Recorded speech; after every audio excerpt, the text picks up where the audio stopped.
Good morning and welcome to the programme. We start with breaking news, and Conservative contender Matt Hancock has withdrawn from the Conservative leadership contest. Well, he had the support of 19 of his fellow MPs yesterday. Well, let's go live to Westminster. We can talk to our political editor, Beth Rigby. Beth, there had been much anticipation about whether or not Mr Hancock would pull out, being described as a vanity candidate by Boris Johnson's campaign team.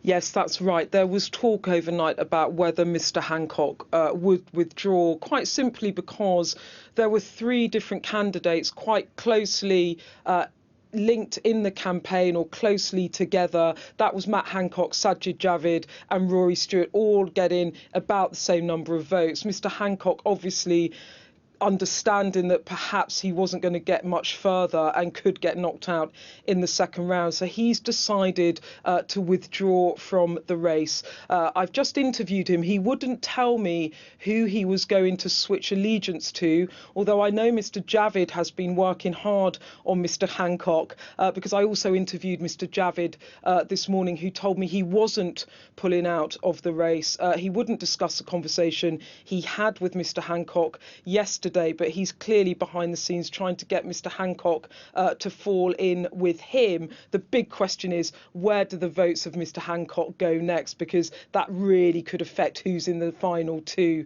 who goes up against Mr Johnson. But in his words, this is the interview I just had with him about why he's pulling out of the race. I think we can show that to you now. Well, I've been incredibly I've been really pleased with the level of support that I've received, both from colleagues and also outside Parliament. And I also feel like I've been making the arguments that have been cutting through in this race. But it's quite clear that whilst I've put myself forward as the candidate of the future and focused on the future and what we need to do after Brexit, that the party is looking for somebody who's more in the here and now. That means I've decided to withdraw from the race, and I'm going to find the way to advance the arguments and the values that I care about, that we should support free enterprise and a free society, that we need to be open and outward looking and optimistic as a party, as a country, and I'll find other ways to advance those arguments. And I'll look to that and talk to all the candidates before making a decision about who else to support. Well, you met with Mr Sajid Javid yesterday, didn't you? And had a private conversation. Are you going to back Sajid Javid, or you haven't decided? I'm going to make an announcement about what next in the coming days. I've spoken to lots of the different candidates, and I can see merit in lots of them.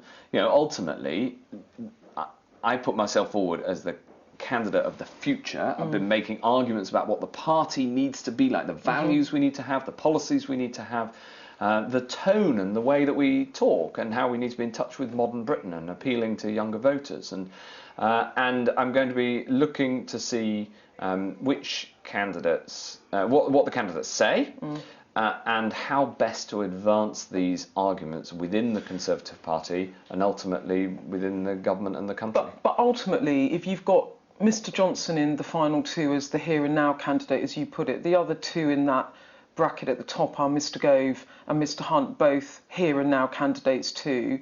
You, Sajid Javid, Rory Stewart, you're all the change candidates. Isn't it that where your heart is in terms of trying to get one of you three into the final two? And if it ain't going to be you, surely you would back Mr Javid, or are you going to go for Mr Gove because you want another job in government? Well, I'm going to look at the I'm going to talk to the candidates, and I'm going to work out what is the best way to advance the values that I care about in government, in the next government, under the next Prime Minister. So I'll be thinking about that over the weekend. What about Mr Johnson?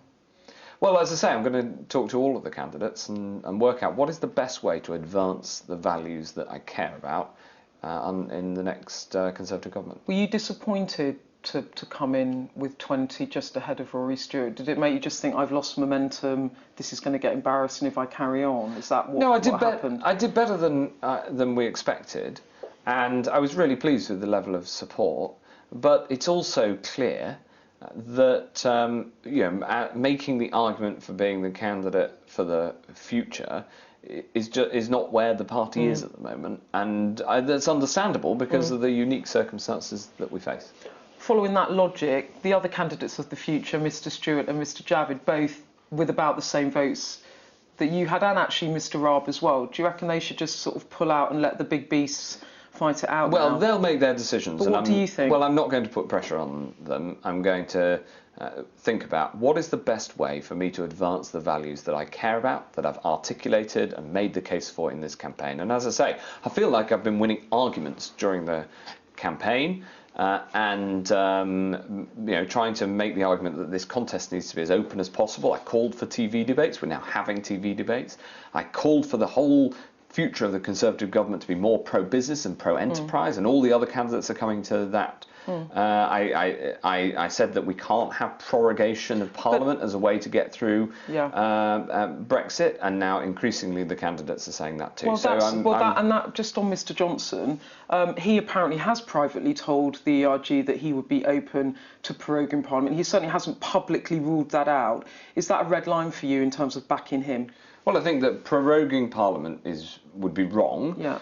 It would be against all the democratic ideals that we stand for as a country, and also it'd be totally impractical, and it would never work. So I'm clear where I stand on that, and I want us to deliver Brexit and then move forward. And it's the moving forward that I've been really focused on. Just in terms of the race, just one more thing.